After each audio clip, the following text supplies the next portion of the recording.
All right, let's dive into what seems like a really unlikely team up, right? We're talking about Reiki and Western medicine. And believe it or not, this partnership is quietly popping up in some of the most respected hospitals in the world. So how on earth does an ancient energy practice fit into a super modern operating room? Well, let's get into it. Okay, so you've seen this framing all the time, haven't you? It's always Reiki versus Western medicine.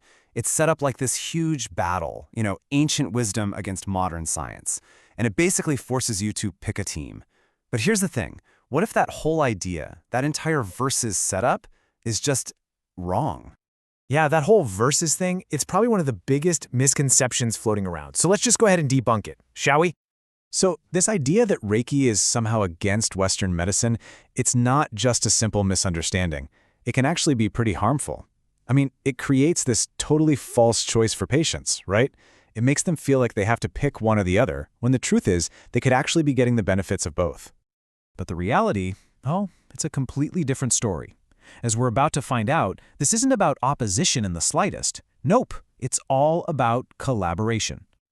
Okay, so if it's not a fight, then what is it?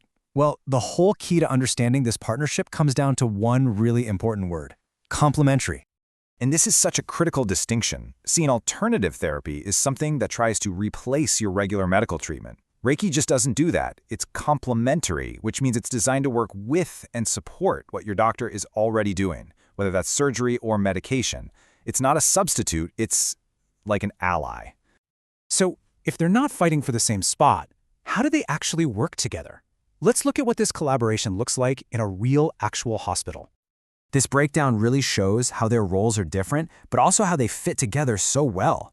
You've got Western medicine, which is an absolute powerhouse for the physical stuff, right? It's amazing at diagnosing diseases and treating them with things like surgery and medicine. And then you have Reiki, which focuses on the patient's overall well-being. It comes in to help manage all the anxiety, the pain, the stress that, let's be honest, almost always comes with being sick. Let's make this super concrete. Imagine someone's about to have surgery. A Reiki practitioner could come in before the operation to help calm their nerves, which, can be through the roof. Then, after the surgery, more sessions can help manage pain and just promote a state of deep relaxation. And that's huge because that can sometimes mean a patient needs less heavy-duty pain medication, and it helps support the body's own natural healing process. And look, this isn't just some nice idea we're talking about. This is happening for real right now. You've got world-famous hospitals like Memorial Sloan Kettering Cancer Center that have literally integrated Reiki into their patient care programs. That is a massive deal. It's a huge sign that the medical establishment is starting to embrace a much more holistic way of looking at healing. So when you bring these two worlds together, what's the end game? What's the ultimate goal here? Well, any real collaboration has to be built on respect. A truly responsible, professional Reiki practitioner knows their place. Their job is to support the medical team, not to replace it or override it. They will always encourage a client to listen to their doctor.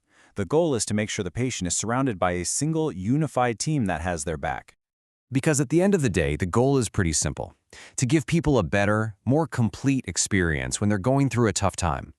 It's about making healthcare more compassionate, more comprehensive. It's about treating the whole person, not just the physical illness, but all the emotional and mental stuff that comes right along with it. So, this really leaves us with a big question, doesn't it? Is this the future of health? A model where we combine the absolute best of modern science with these incredible compassionate practices that treat the whole person? It's a pretty powerful vision of what healing could be. I'd love to know. What do you think?